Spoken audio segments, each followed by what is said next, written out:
오늘은 성경 본문 민수기 31장 1절에서 20절까지의 말씀을 가지고 의도적 죄에 대한 경계라는 제목으로 여러분들과 하나님의 말씀을 함께 나누기를 원합니다. 우리가 민수기를 계속 성경을 보고 있는데요. 민수기 구조를 우리가 좀 살펴볼 필요가 있겠습니다. 민수기는 총 36장의 장을 가지고 있는 성경책입니다. 구약의 책인데요. 이 민수기의 원래 제목은 넘버스라고 해서 숫자들이라는 의미를 가지고 있습니다. 민수기가 36장인데 민수기를 구조를 구분해 보면 두 개로 나눠 볼 수가 있습니다. 첫 번째는 1장에서 25장까지고요. 그리고 26장에서 마지막 36장까지 이 두 파트로 나누어 볼 수 있다는 거죠. 첫 번째 1장에서 25장까지는 왜냐하면은 민수기가 두 번의 인구 계수가 있는데 그래서 넘버스라는 이름을 가지고 있는데 두 번째 인구 계수의 첫 번째 인구 계수가 1장에 있고 두 번째 인구 계수가 26장에 있습니다. 그래서 이렇게 두 부분으로 나눠 본다는 거죠. 그래서 1장에서의 이제 인구 계수는 이스라엘 1세대들 출애굽하고 난 이후에 1세대들을 인구 계수한 거고요. 26장의 인구 계수는 이제 40년 광야 생활이 끝난 후에 2세대의 인구 계수를 한 것이 26장입니다. 민수기를 조금 더 세밀하게 안으로 들어가서 보면은요, 1장부터 10장 11절까지는 이스라엘 백성이 이제 시내산에서 가나안으로 출발하기 바로 직전에 그런 준비의 과정을 담고 있습니다. 그래서 민수기 1장 1절에 보면은 그때를 언제냐고 이야기하냐면 출애굽한 지 2년 2월 1일에 인구 계수가 시작이 됩니다. 그리고 10장 12절에 보면은 출발하는 날이 출애굽한 지 2년 2월 20일에 출발한다는 거죠.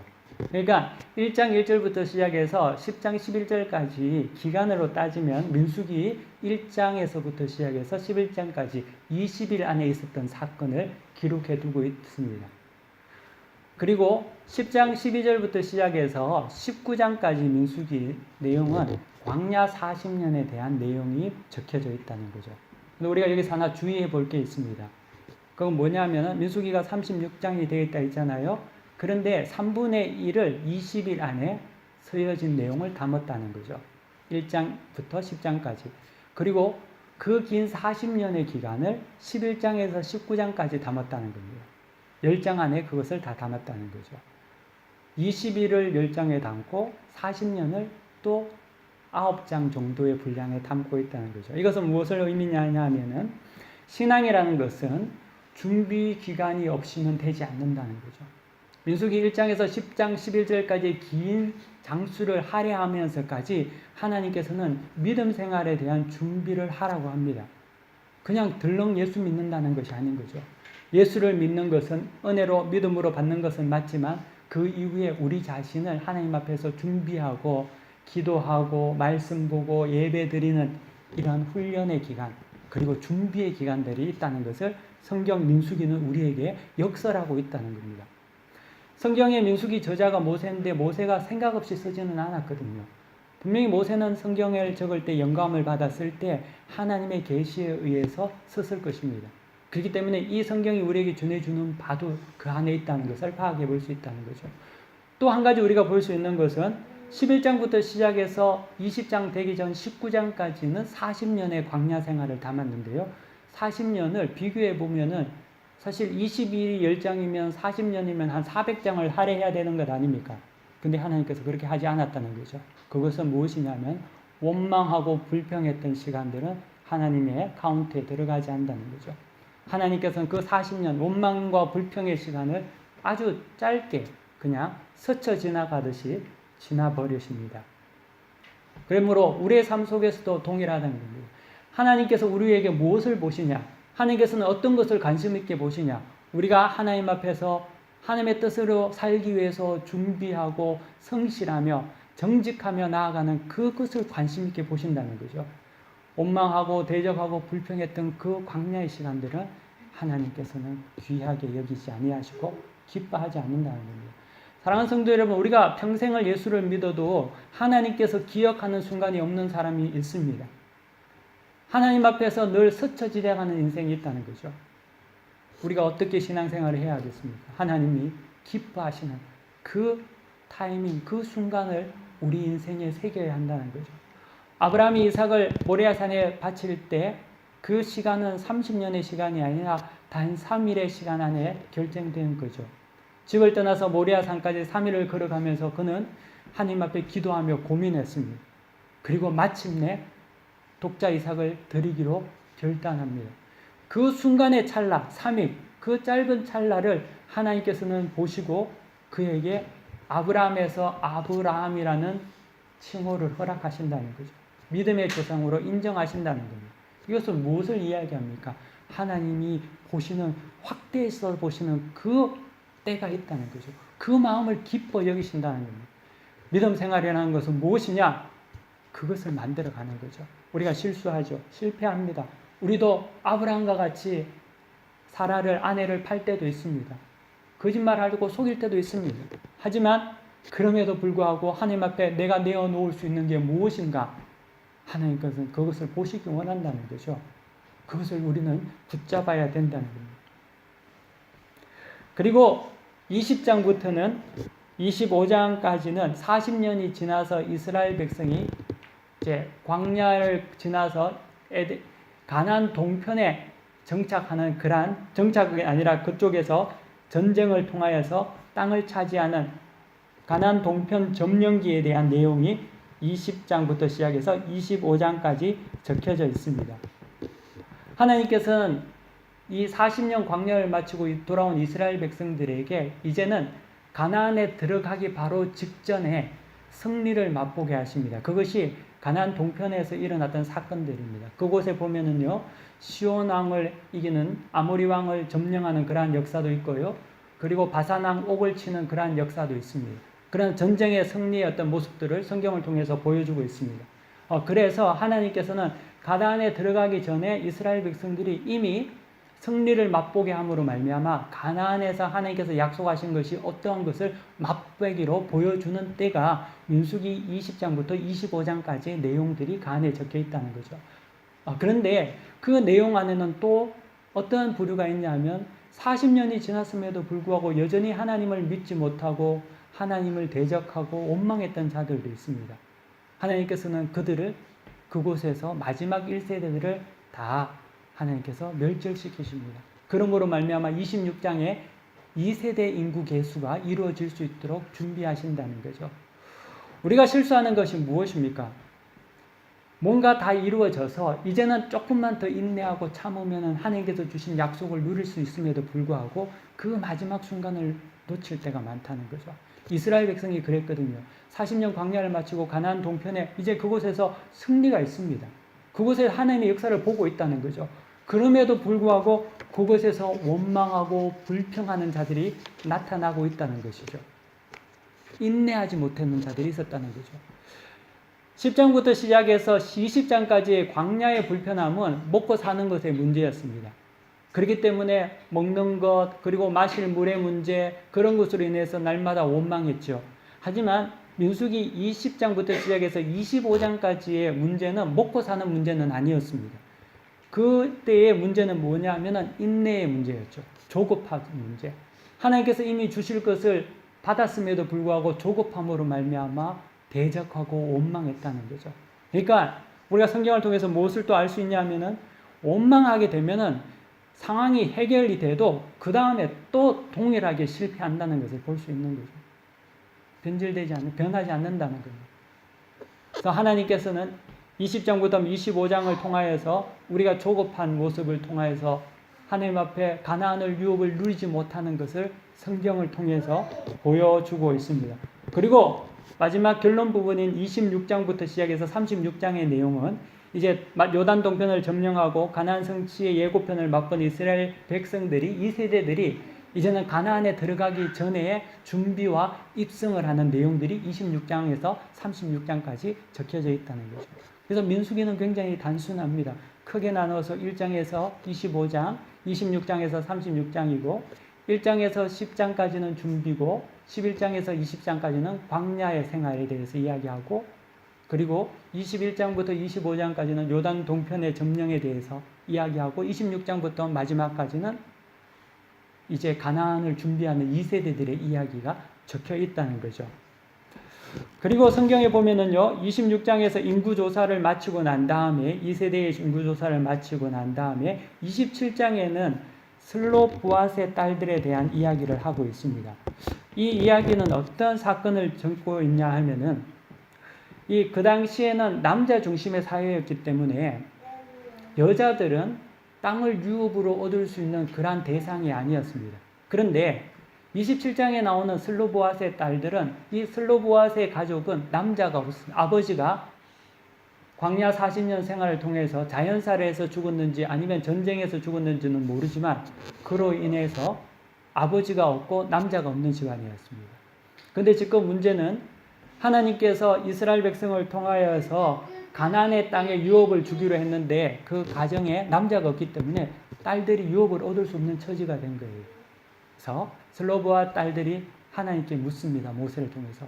우리는 아버지가 없고 남자 형제가 없는데 어떻게 하냐 할 때 하나님께서는 모세를 통해서 슬로보앗 딸들에게도 동일하게 가나안의 유업을 받을 수 있도록 그것을 명령하신다는 거죠. 구약에 보면은요, 구약의 가장 늘 관심의 대상은 과부고 고아라고 합니다. 이 말은 무엇이냐면 남자가 없는 집안에서는 아무것도 차지할 수 없기 때문에 그들은 자식이 남자 아들이 없거나 남편이 없으면 다 굶고 죽을 수밖에 없는 그런 상황이었죠. 근데 하나님께서는 이 슬로보앗의 딸들을 통하여서 가나안의 유업을 동일하게 똑같이 나눠주라고 말씀하고 계신다는 거죠. 이것은 하나님께서 세밀하게 우리를 돌보신다는 겁니다.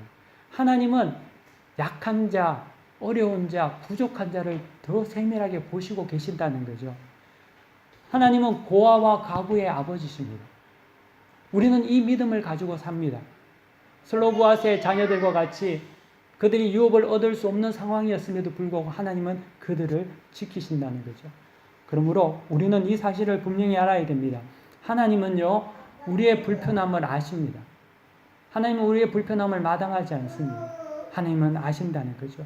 주님께서는 덜에 핀 들풀도 입히신다고 하셨습니다. 그러면서 주님이 하신 말씀이 있습니다. 하물며 너희 안 지키겠냐. 덜에 핀 백합화도 들풀도 공중의 새도 먹이는데 하물며 너희들이랴 믿음이 적은 자들아 라고 주님께서 말하지 않습니까? 오늘 성경 민수기에 보더라도 하나님의 굉장히 세밀한 보살핌이 슬로보앗의 딸들을 통해서 보여주고 있죠. 그리고 28장 민수기 29장에는 가나안에 드릴 예배와 절기에 대해서 말하고 있습니다. 이 예배와 절기에 대해서 말한다는 것은 어떠한 의미를 가지고 있냐 하면은 가나안 입성이 가까워 왔다는 것을 말하고 있습니다. 그들에게 이제 약속의 땅이 이제는 그들에게 성취되어 가고 있음을 보여줍니다. 여러분, 예배와 절기는 무엇입니까? 우리가 생각하기에는 예배는 뭐고 절기는 뭘까? 뭐 초막절, 그리고 유월절, 그리고 뭐 주일, 안식일, 이것이 왜 중요할까라고 생각할 수 있지만 그렇지 않습니다. 왜냐하면 이 예배라는 것은 가나안에 들어가서 드릴 예배와 절기에 대해서 하나님께서 말씀하신다는 것은 우리가 생각하기에는 뭐 그게 막 억지로 지켜야 되는 거고 불편한 것이라고 생각할 수 있지만 그렇지 않다는 거죠. 왜냐하면 여러분, 절기는 축제입니다. 이스라엘의 모든 절기는 모여서 하나님을 찬양하고 먹고 즐거이 기뻐하는 게 축제이고 페스티벌이라는 거죠. 근데 하나님께서 민수기 28장과 29장에서 절기에 대해서 말씀하시는 것은 이제 너희들이 가나안에 들어가서 그 가나안에서 누릴 풍요와 축복에 대해서 상기시켜주고 있다는 거죠. 여러분, 잔치집에 갔는데 먹을 것이 없는 것이 있습니까? 페스티벌 하는데 축제하는데 먹을 것이 없는 것이 없죠. 절기에 대해서 하나님께서 이야기하실 때는 그 기본적인 먼저 전제가 뭐냐면 이미 내가 그 축제를 할 수 있을 만큼 충분히 부어줬음을 예시하고 있다는 거죠. 그래서 민수기 28장 29장에서 예배와 절기에 대해서 이야기할 때 이스라엘 백성은 어떠한 마음을 가졌냐면 그곳에서 하나님께서 부어주실 그 축복을 그들은 상상하고 이미 그것을 믿음으로 누리고 감격하고 기뻐하는 마음으로 소망했다는 것을 이야기하고 있다는 거죠. 하나님께서는 꿈꾸게 했다는 겁니다.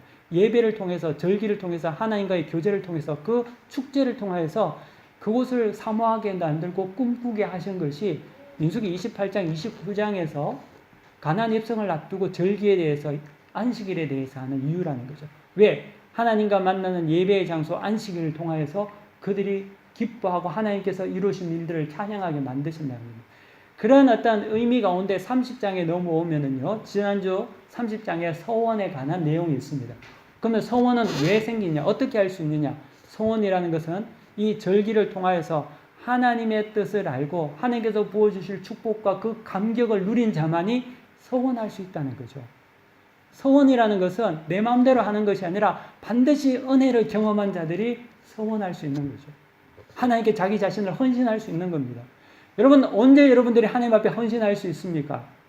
예배를 통하여서 은혜 받을 때 여러분 헌신하는 것 아닙니까? 하나님께서 말씀을 통해서 나에게 위로해 주시고 나를 보호하시는 것을 내가 깨달아 알게 될 때에 야곱이 돌베개를 베고 자다가 그 하나님을 만났을 때 그 베델에서 하나님께 11조를 드린다고 약속을 하는 헌신이 이루어진 것 같이 우리도 동일하다는 겁니다.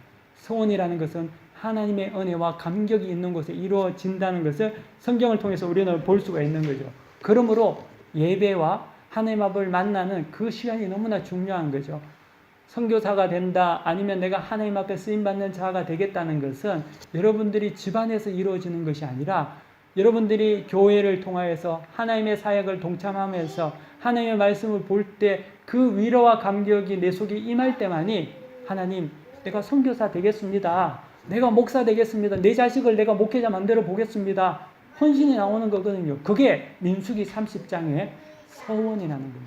성경은 이렇게 우리에게 정확하게 그 하나의 어떤 맥락을 가지고 우리에게 분명하게 이야기해 주고 있습니다. 그러므로 우리에게 하나님을 갈망하는 그러한 일들, 하나님이 우리에게 부어주시는 감동은 예배를 통하여서 우리가 하나님의 은혜를 받았을 때 온전히 이루어진다는 것이죠. 그런 거룩한 소망과 열망들을 여러분들이 가지시기를 바랍니다. 거룩한 소망과 열망이 언제 사라집니까? 하나님 앞에 은혜 받지 못할 때 그게 없어지는 거거든요. 근데 하나님은 우리에게 이 민수기를 통해서 그 부분을 말씀해 주고 계신다는 거죠. 사랑하는 성도 여러분, 우리가 하나님 앞에서 온전한 예배를 드리고 하나님 앞에 집중하게 되면은요, 하나님의 영광을 위해서 살고 싶은 마음이 생겨집니다. 그래서 교회 안에서 하나님께 예배 드리고 기도하고 말씀 보고 은혜 받으면은요, 선교사가 되기도 하고 자기의 모든 것을 팔아 교회를 세우기도 합니다. 세상에 나와서 구제와 봉사와 섬김에 헌신을 합니다. 그 모든 일의 근원은 하나님과 인격적인 만남, 그 사건 속에서 이루어진다는 거죠. 그런데 만약에 이 하나님과의 인격적인 교제와 그분께서 주시는 위로와 감동과 비전을 보지 못하면 어떤 일이 발생하냐면요, 신앙은 종교로 전락하게 되고 만다는 거죠. 늘 내 자신을 위해서 비는 기복적인 행위가 되고 만다는 겁니다. 예배를 나오는 것, 하나님을 섬기는 것이 내가 잘 되기 위해서 예배를 드린다는 거죠. 내가 안 되면 하나님도 모두 없게 된다는 거죠. 왜냐하면 이 종교 생활이라는 것은 철저하게 자기 자신에게 맞춰져 있기 때문에 자기 자신이 신이라는 거죠. 내 뜻이 이루어지지 않으면은, 자기의 욕망이 성취되지 않으면 하나님을 따를 수 없는 것입니다. 그래서 자신의 욕망과 바람을 성취하게 해주는 신이 가장 좋은 신이 되는 것이죠. 이게 종교가 된다는 것입니다. 그리고 욕구를 충족시켜주는 모든 지도자, 선지자, 그들을 자기의 목사라고 믿고 따른다는 거죠. 하지만 천만의 말씀입니다. 그렇지 않죠. 그것은 종교가 되는 거죠. 그것은 신앙이 아니라는 겁니다. 신앙은 하나님과 인격적인 교제함을 통하여서 그분의 마음을 알고 그분의 뜻을 알고 그분의 비전을 알고, 그러므로 말미암아 내 자신이 그 마음에, 하나님 마음에 굴복해서 울고 꿇어 앉아서 하나님 앞에 붙어 있는 것을 신앙이라고 하는 것이죠. 20세기에 독일의 유명한 신학적 칼바르트라는 사람이 있습니다. 근데 칼바르트가 아주 유명한 말을 했는데요, 너무나 정확한 말을 했습니다. 그 말이 뭐냐면, 기독교가 복음을 종교로 만드는 그 순간부터 교회는 타락하기 시작했다고 했습니다. 기독교가 복음을 종교로 만들었다는 것은 복을 받는 도구로 복음을 팔기 시작하는 그 순간부터 교회는 타락했다는 거죠. 그 말이 많죠. 여러분, 기복은 정말 많은 사람을 모을 수 있습니다. 무당이 용하면 구철 한번 하면요, 1,000만 원, 억대 단위로 돈을 벌 수 있습니다. 여러분, 무당이 하는 일이 무엇입니까? 무당은요, 귀신의 이야기를 들어가지고 사람에게 전달하는 것이 아닙니다. 무당이 하는 일은 뭐냐면은 사람의 뜻을 귀신에게 전달해서 귀신이 그것을 들어주게 하는 것이 무당이 하는 짓이죠. 그렇기 때문에 무당이 용하면은 돈을 많이 벌죠. 왜냐하면은 인간의 뜻대로 귀신을 움직일 수 있기 때문에 무당이 돈을 버는 거 아닙니까? 교회는 구슬하는 데가 아니죠. 교회는 무당이 있는 곳이 아니죠. 교회는 내 뜻을 이루기 위해서 하나님의 바짓가랑이를 붙잡고 늘어나는 것이 교회가 아니라는 겁니다. 교회는 하나님의 말씀을 순종하는 것입니다. 내 자신을 쳐서 복종케 하는 곳, 그것이 하나님의 교회입니다. 그것이 전능하신 하나님을 믿는 우리의 모습이라는 거죠. 하나님은 변개치 않습니다. 민수기 23장 19절에 보니까요, 하나님은 사람이 아니시니 거짓말하지 않으시고 인생이 아니시니 후회가 없으시도다. 어찌 그 말씀하신 바를 행하지 않으시며 하신 말씀을 실행하지 않으시랴. 성경은 분명하게 하나님은 변개치 않는다고 합니다. 하나님께서 정하신 뜻을 돌이키지 않는다는 거죠. 우리가 하나님 앞에 맞춰야 된다는 거죠. 하나님의 뜻을 꺾는 것이 아니라 우리가 하나님 앞에 접붙임이 되는 것을 말합니다. 내 뜻이 아니라 아버지의 뜻이 우리 가운데 이루어지게 기도하는 것. 이것이 주님께서 우리에게 가르쳐 주신 기도라는 거죠. 이것이 우리가 해야 할 신앙생활이라는 거죠. 이것이 우리가 믿음 생활이라는 겁니다. 여러분, 처와 첩의 차이를 뭔 줄 아십니까? 처는 남편이 술 먹고 들어와도 돈을 안 줘도 끝까지 사랑하는 게 처죠. 하지만 첩은 술 먹고 들어오고 돈 안 주면 금방 떠나는 게 첩입니다. 우리가 하나님을 믿을 때 우리는 신부되었다고 하지 않습니까? 우리는 그리스도의 신부 아닙니까? 첩이 아니지 않습니까? 하나님께서 우리에게 복 준다고 따르고 복 안 준다고 버리면 그것은 하나님을 믿는 것이 아니라 처신앙이 아니라 신부의 신앙이 아니라 첩의 신앙이 되고 만다는 것이죠. 그래서 우리는 온전히 하나님을 사랑하는, 그러므로 말미암아 하나님 앞에서 온전한 복을 받는 자들이 되어야 합니다. 이런 어떤 민수기의 어떤 진행 과정 속에 오늘 본문 31장이 있습니다. 오늘 본문은 하나님의 원수 갚음에 대한 내용입니다. 하나님께서 모세에게 말씀하십니다. 무엇을 말씀하시냐면 이스라엘의 자손의 원수를 갚으라고 말씀하신다는 거죠. 성경을 보십시오. 31장 1절에 보면은 여호와께서 모세에게 말씀하여 이르시되 이스라엘 자손의 원수를 미디안에게 갚으라. 그 후에 내가 내 조상에게로 돌아가리라. 라고 이야기하고 계십니다. 그리고 또 성경 3절에 보시면은요, 모세가 백성에게 말하여 이르되 너와 함께 있는 사람들 가운데서 전쟁에 나갈 사람들을 무장시키고 미디안을 치러 보내어 여호와의 원수를 갚되라고 이야기하고 있습니다. 여기서 지금 하나님께서 미디안을 원수를 갚는다고 합니다. 근데 이 미디안의 원수가 사실 하나님의 원수이기도 하다는 것을 성경에서 이스라엘의 원수가 하나님의 원수인 것을 다시 한번 3절에서 모세가 이야기를 하고 있죠. 그러면은 우리가 여기서 하나 생각해 보아야 될 게, 그 미디안이 어떤 짓을 했기에 하나님께서는 모세에게 네가 죽기 전에 반드시 미디안의 원수를 갚으라고 할까요?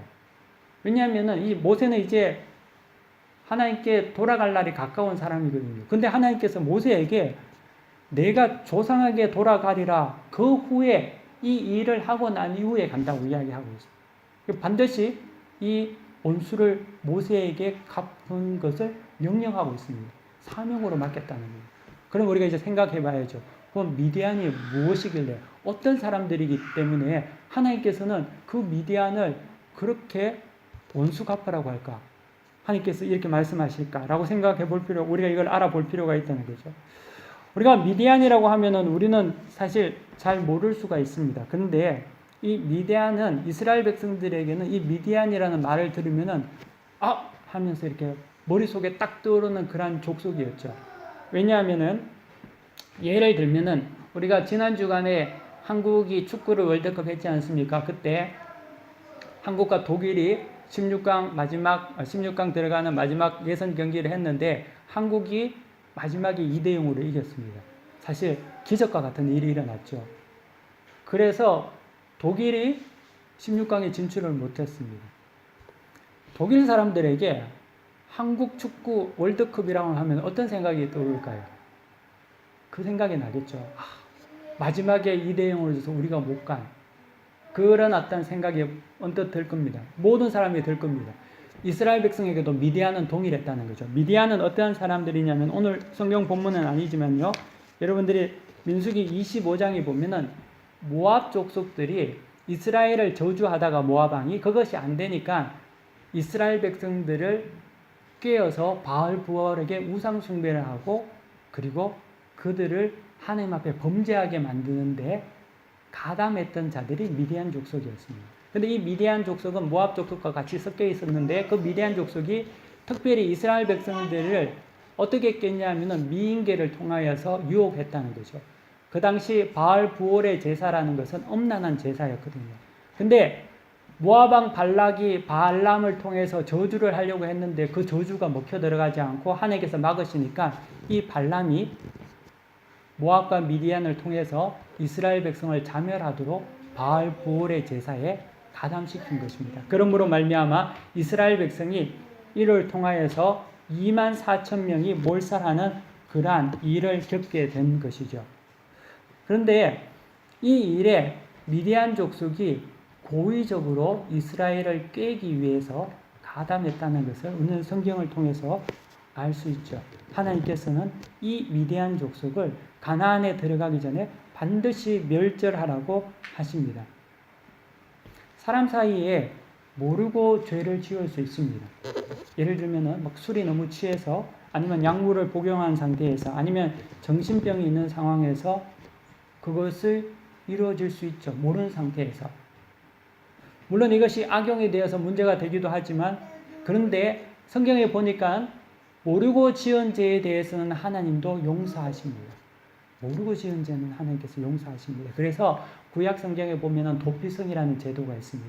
이스라엘 백성이 가나안에 들어가서 가나안 동편과 가나안에 각각 세 곳에 도피성을 둬서 모르고 부지정에 사람을 죽인 자나 죄를 지은 자는 피해도록 하나님께서 그것을 만들어 두셨다는 거죠. 그리고 성경에 보면 아주 재밌는 것이 도피성으로 가는 길은 굉장히 잘 닦아두라고 하나님께서 명령하십니다. 왜냐하면 도끼질을 하다가 도끼 자루에서 날이 떨어져 나가서 누군가 옆에 있는 사람을 쳐서 죽였을 때는 구약의 법으로는 반드시 피값은 그 가족들이 반드시 치르게 되어 있습니다.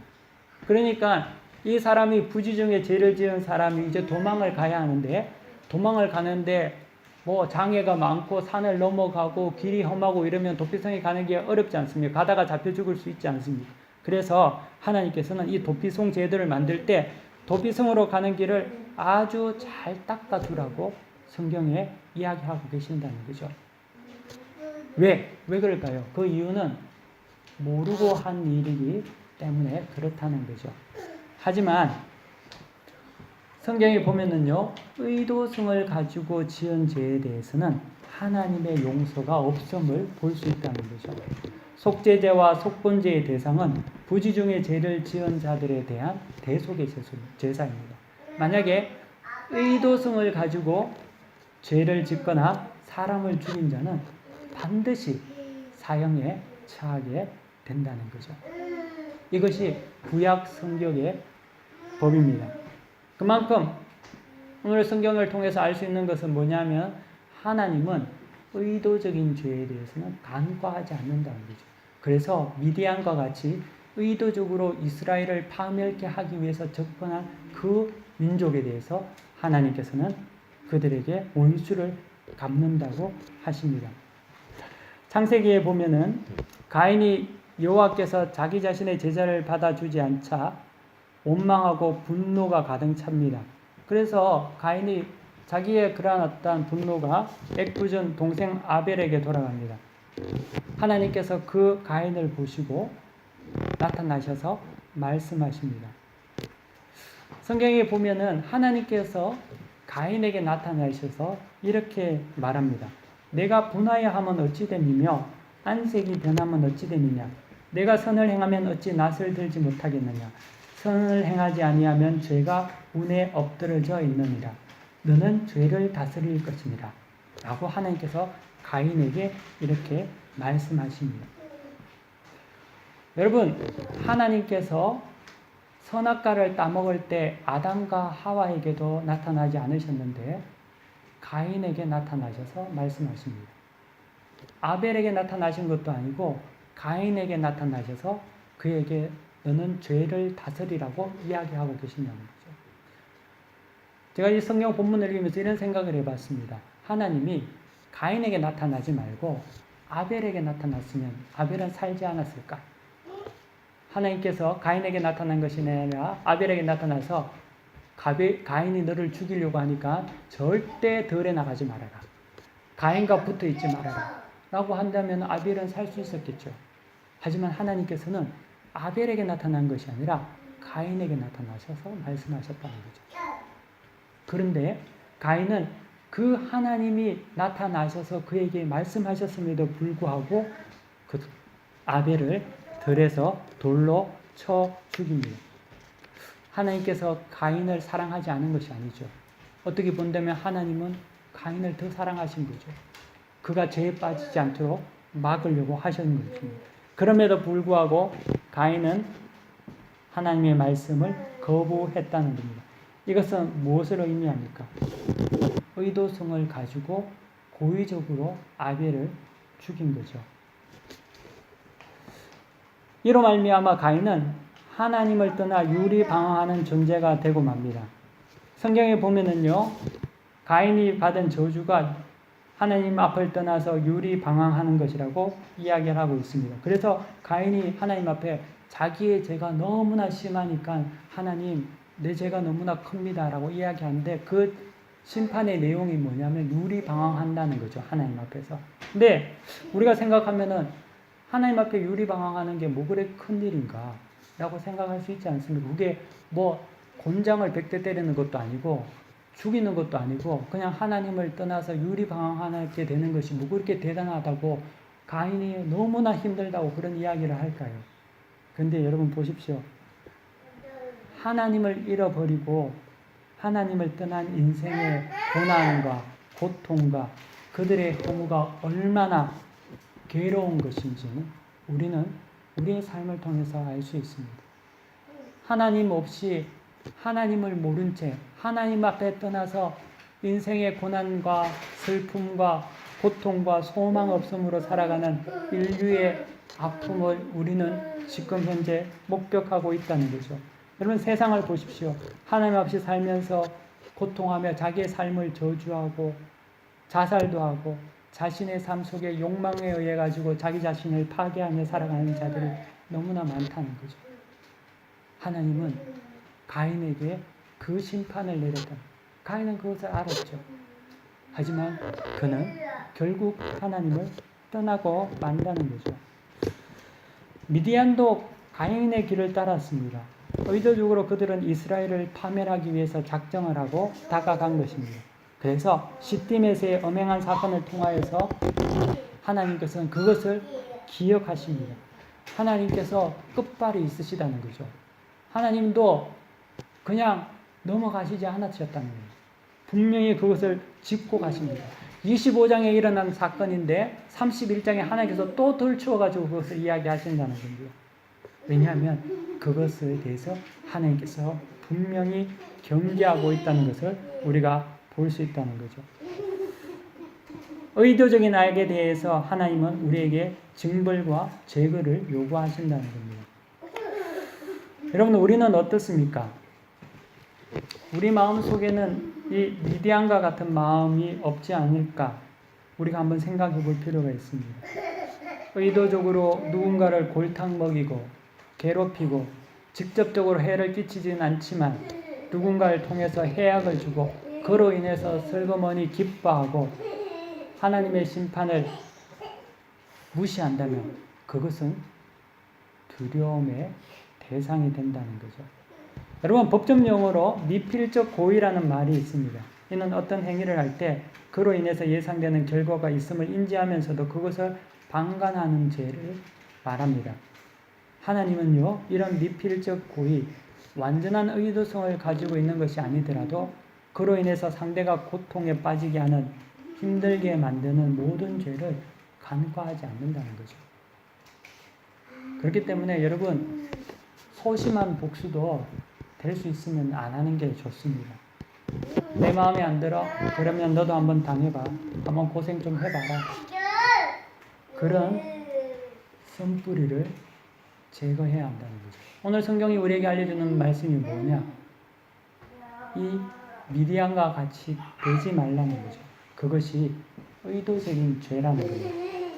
하나님은 의도적인 죄를 미워하십니다. 동시에 여러분 이 사실을 믿어야 합니다. 하나님의 의를 위해서 살아가는 자들은 그를 대적하는 자들이 있다 하더라도 그 대적하는 자들에 대해서 하나님께서 그것을 하나님의 방법으로 해결하십니다. 마치 하나님께서 모세에게 미디안을 반드시 멸절하라고 하신 것처럼 하나님께서는 그 모든 것을 기억하고 계신다는 거죠. 그러므로 우리가 무엇인가에 대해서 복수하려고 하기보다는 우리 자신이 하나님 앞에 올바로 살기만 해도 여러분을 대적하는 자들은 두려움에 휩싸이게 된다는 거죠. 이것이 영적인 논리라는 거죠. 여러분, 성경은 우리에게 하나님의 약속을 분명하게 말합니다. 너희를 축복하는 자를 내가 축복하고 너희를 저주하는 자를 내가 저주한다고 성경은 분명하게 말씀하고 있습니다. 우리가 하나님의 말씀에 온전히 서서 살기만 한다면은 우리가 굳이 복수하고 우리가 소심한 복수를 하고 우리가 남을 골탕 먹이지 않는다 하더라도 하나님께서 그 가운데 해결하신다는 거죠.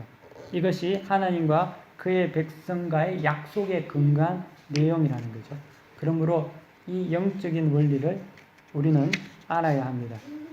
그래서 내 생각이 아니라 하나님의 말씀에 따라서 살아가야 한다는 거죠. 오늘 성경 본문 13절을 여러분들 계속 보십시오.